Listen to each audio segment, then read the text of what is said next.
warahmatullahi wabarakatuh. Innal hamdalillah nahmaduhu wa nasta'inuhu wa nastahdihi wa na'udzu billahi min shururi anfusina wa sayyiati a'malina.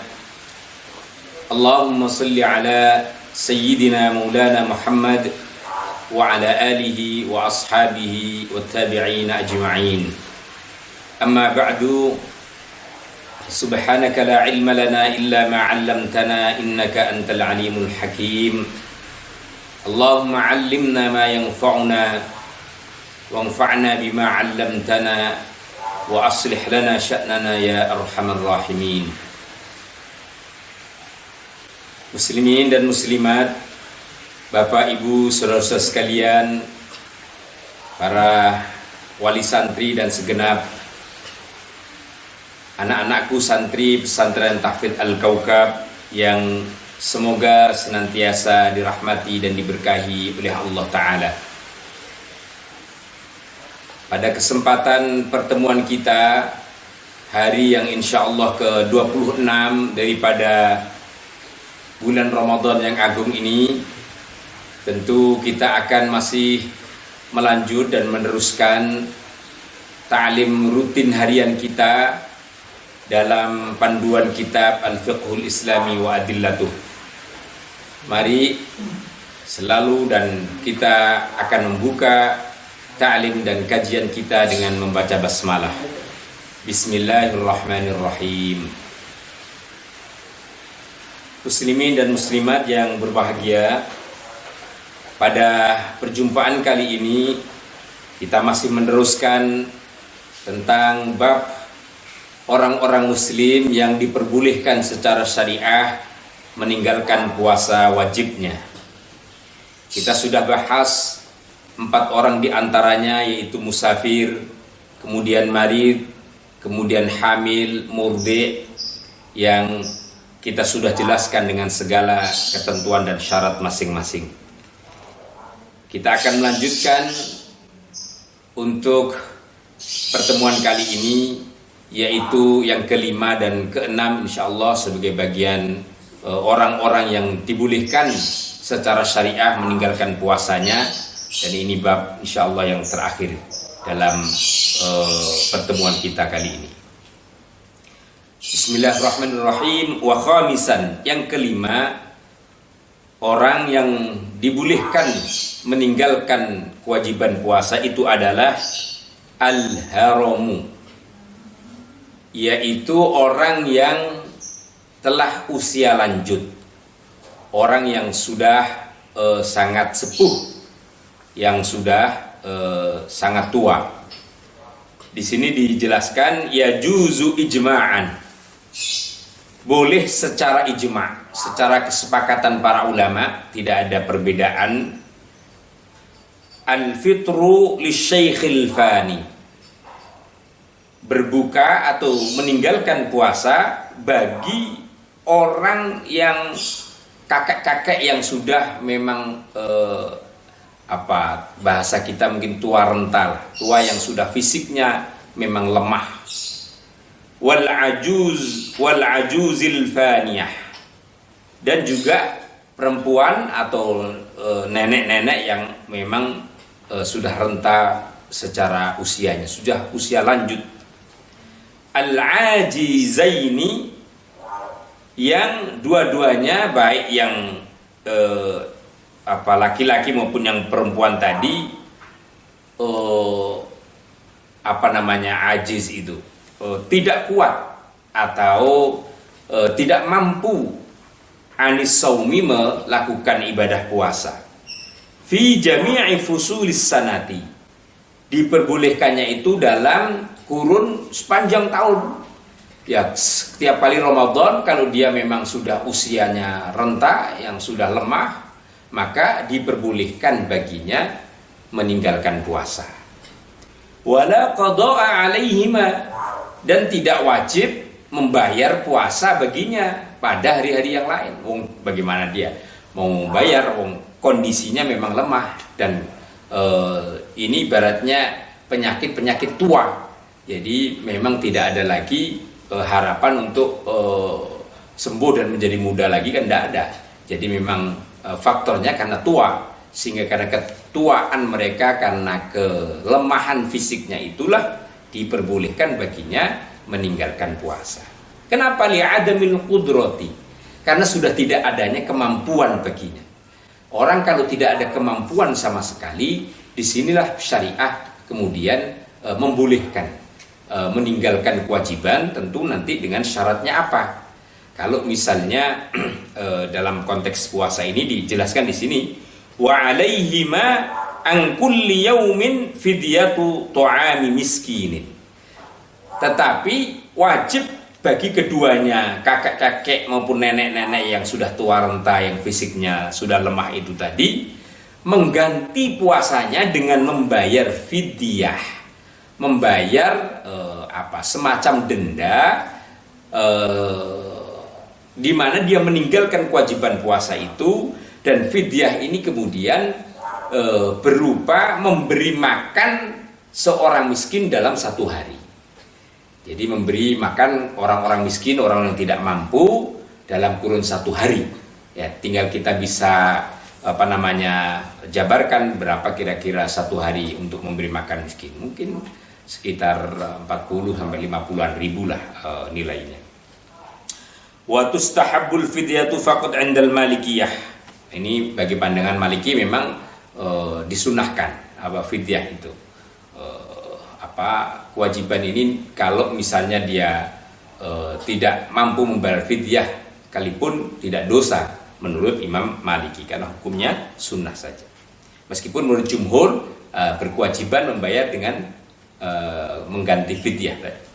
Dalilnya apa? Qauluhu ta'ala, firman Allah Ta'ala, wa 'alal ladzina yutiqunahu fidyatun ta'amu miskin. Surah Al-Baqarah ayat 184. Wa 'alal ladzina, dan dibolehkan meninggalkan puasa bagi orang-orang yutiqunahu yang meskipun kuat puasanya tetapi berat. Ya, orang-orang tua itu tadi. Orang-orang yang lemah fisiknya karena sudah tua usianya itu, tetapi fidyatun, wajib atasnya, wajib atas mereka itu membayar fidyah ta'am miskin, dengan memberi makan seorang miskin dalam sehari.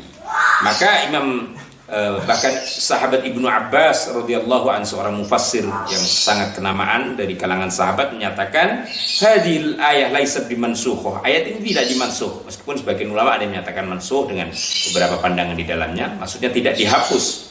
Lalu beliau menyatakan hiya lisyaikhil kabir wal mar'atil kabirah. Ayat ini merujuk atau menunjuk kepada Syekh kabir, orang tua yang sudah tua sekali, atau perempuan, nenek-nenek yang sudah sepuh sekali, la yastati'ani an yasuma, yang sudah tidak mampu lagi melakukan kewajiban puasa. Fayut'imani makana kulli yaumin miskinan, maka sebagai pengganti kewajibannya itu dia memberi makan kepada satu orang miskin dalam satu hari, yang di dalam syariat disebut dengan fidyah. Nah, ini yang kelima, orang yang boleh meninggalkan puasa, yaitu orang orang tua yang sudah usia lanjut. Sekarang sebut dengan manula, manusia yang lanjut usia, yang mungkin kisarannya sudah 70-an tahun atau 65 tahunan ke atas. Ya, tergantung juga si fisiknya. Kalau 60 sudah berat, ya mungkin sudah masuk di dalamnya. Nah, biasanya usia tua itu masuk 60-an tahun ke atas lah. Berikutnya yang keenam, Bapak Ibu para pemirsa sekalian, shaimin shaimat yang dirahmati Allah Ta'ala, orang yang boleh meninggalkan kewajiban puasa yang keenam adalah irhaqul ju'i wal 'atsyi. Ini yang mohon maaf agak jarang disampaikan oleh para ulama karena kita memang harus hati-hati. Tapi ada pandangan ulama menyatakan ini, yaitu orang yang terlilit dengan rasa dahaga dan rasa lapar yang sangat. Orang yang sangat haus dan orang yang sangat lapar sekali. Bisa kita bayangkan kalau ini terjadi di negara-negara dengan waktu puasanya panjang. Kalau kita ini kan kisarannya cuma 12 atau 13-an jam.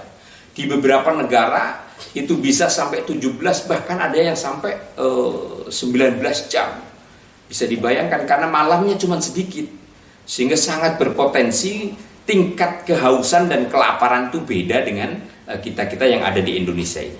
Nah, kata para ulama menyatakan ya juzul fitru liman hasala lahu au arhaqahu ju'un au atsyun syadid, dibolehkan berbuka bagi orang yang terkena atau mengalami rasa haus yang sangat sekali atau lapar yang sangat kuat.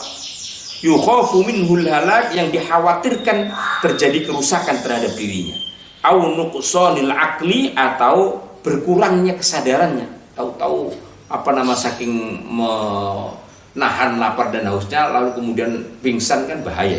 Nah, hal kayak begini dimungkinkan au dhihabi ba'dil hawasi, atau mungkin hilangnya sebagian daripada indranya. Mungkin bisa jadi penglihatannya terganggu karena memaksa puasa dengan dahaga, lalu matanya berkunang-kunang terus, lihat orang kayak lihat pepohonan misalnya, atau yang pasti panca inderanya itu tidak berfungsi optimal. Bihaitsu lam yaqdir ma'ahu 'ala shaumi, sekiranya dia kalau dipaksakan sudah pasti tidak kuat berpuasa. Ini oleh para ulama dibolehkan membatalkan puasanya atau tidak berpuasa. Wa 'alaihil qada, dan wajib atasnya membayar puasa yang ditinggalkan. Ini semuanya jamaah dan para pemirsa sekalian yang dirahmati Allah, dinyatakan di sini fa in khafa 'ala nafsihi al-halak haruma 'alaihi siyam. Selalu kaidahnya begini. Kalau dikhawatirkan secara jelas dan nyata, tatkala dia memaksakan diri berpuasa itu ada kerusakan atau malah kemudian membuat bahaya terhadap dirinya, maka haram baginya puasa. Karena ketentuan kaidahnya syariat mengikuti firman Allah, wala tulqu bi aydikum ila tahlukah, dan jangan kemudian kita kita jatuhkan tangan kita kepada sesuatu yang bisa merusak diri kita. Bapak Ibu sekalian, para pemirsa yang dirahmati Allah Ta'ala, hal yang terakhir yang perlu saya singgung di sini, sebagaimana disampaikan oleh para ulama dan biasanya menjadi pertanyaan kita, orang-orang yang dalam kondisi kerja yang berat ini bagaimana? Seperti orang kuli bangunan, atau misalnya orang pelaut yang memang seharian siang itu kemudian dia harus mencari nafkah, tidak bisa melakukan kecuali dengan itu, lalu dia terdampak pada sesuatu yang sangat haus dan dahaga seperti tadi. Para ulama menyatakan hukumnya sama. Kalau memang mengarah kepada bahaya terhadap fisiknya, dibolehkan. Mereka-mereka yang misalnya sedang panen raya dan harus dipanen saat itu, kalau enggak nanti berasnya atau padinya tidak bisa dipanen, maka dimungkinkan baginya untuk membatalkan puasanya dan meninggalkan kewajiban itu. Tetapi para ulama menyatakan di sini, yang ini saya tegaskan, wa qarrara jumhurul fuqaha annahu yajibu ala sahibil amali syaqi. Para jumhur ulama, mayoritas ulama menetapkan wajib bagi orang-orang yang pekerja berat, yang membutuhkan tenaga yang sangat ekstra itu tadi, wajib apa baginya? Yaitu menyatakan an yatasahhara wa yanwis shauma, melakukan sahur dan berniat untuk puasa dulu. Jangan lalu kemudian besok kan kerja kita berat lah, gak usah puasa. Tidak, itu tidak boleh oleh jumhur ulama. Dia tetap harus sahur, dia tetap harus niat puasa. Nah, nanti kemudian fa in hasala lahu atsyun syadid, kalau kemudian di tengah mau melakukan puasa itu ternyata terjadi haus yang parah atau auju'un syadid, lapar yang sangat melilit, yukhafu minhu dharar, yang dikhawatirkan ada kerusakan di dalamnya, jazalahul fitru, dibolehkan baginya untuk berbuka pada saat itu. Wa alaihil qada, dan kemudian wajib baginya membayar puasa sejumlah yang ditinggalkan. Ini Bapak Ibu para pemirsa yang terhormat, kajian kita pada kesempatan yang baik ini. Pendek kesimpulan, seorang yang sangat tua dan orang yang terlilit rasa dahaga dan lapar yang sangat, yang membahayakan dirinya pun oleh syariat diberikan keringanan untuk meninggalkan puasa. Hanya bedanya yang tua tadi membayar fidyah, yang pekerja berat dan orang yang sangat terlilit haus dan dahaga tadi wajib mengqadha pada hari-hari yang lain.